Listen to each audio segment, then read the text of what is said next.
आपुलकी असेल तर जीवन सुंदर, फुले असतील तर बाग सुंदर, गालातल्या गालात एक छोटेसे हसू असेल तर चेहरा सुंदर, आणि नाती मनापासून जपली तरच आठवणी सुंदर.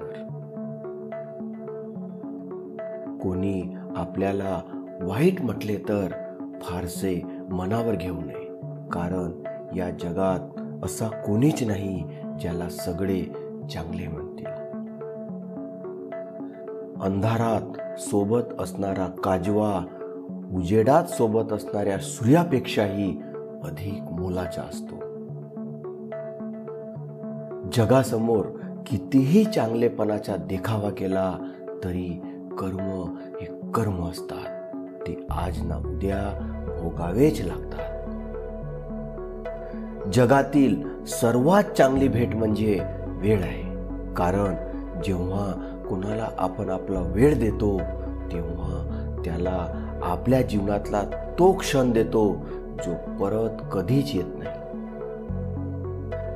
मन गुंतायला वेळ लागत नाही, मन तुटायलाही वेळ लागत नाही. वेळ लागतो तो गुंतलेल्या मनाला आवरायला आणि तुटलेल्या मनाला सावरायला. चित्र हे हाताची कृती आहे, पण चरित्र हे मनाची आकृती आहे. जेव्हा मायेची आणि प्रेमाची माणसे आपल्या जवळ असतात तेव्हा दुःख कितीही मोठे असले तरी त्याच्या वेदना जाणवत नाही. तुम्ही खूप शक्तिशाली असाल, पण वेळ ही तुमच्यापेक्षाही शक्तिशाली आहे. एका झाडापासून लाखो माचीसच्या काड्या बनवता येतात, पण एका माचीसची काडी लाखो झाडे जाळून खाक करू शकते. चव गोड हवी असेल तर चटका सहन करावाच लागतो, मग तो चहाचा असो की आयुष्याचा.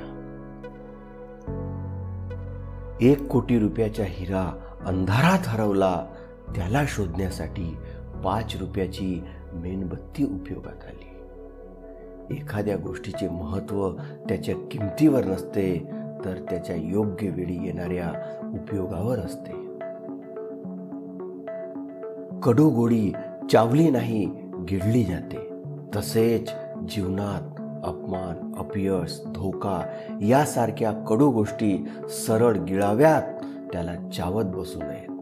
त्याला चावत बसाल, आठवत राहाल तर जीवन आणखी कडू होईल.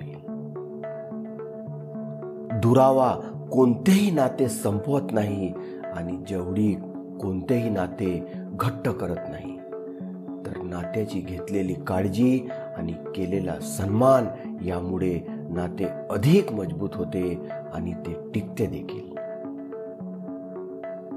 जीवन खूप सुंदर आहे, फक्त तसे जगायला हवे. जर योग्य दिशा आणि योग्य वेळेचे ज्ञान नसेल तर उगवणारा सूर्यही मावळताना दिसतो.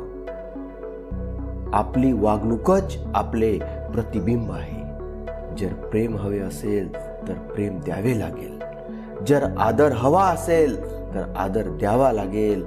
जर विश्वास हवा असेल तर विश्वास ठेवावा लागेल. धनवान होण्यासाठी एक एक कणाचा संग्रह करावा लागतो आणि गुणवान होण्यासाठी एक एक क्षणाचा सदुपयोग करावा लागतो. बोलून विचार करण्यापेक्षा बोलण्याआधी विचार केलेला बरा. काम संपले की प्रत्येक जवळीक अनोळखी होऊन जाते. नाते गरज म्हणून नाही तर सवय म्हणून जोडा, कारण गरज संपली जाते पण सवय कधीच सुटत नाही. धन्यवाद.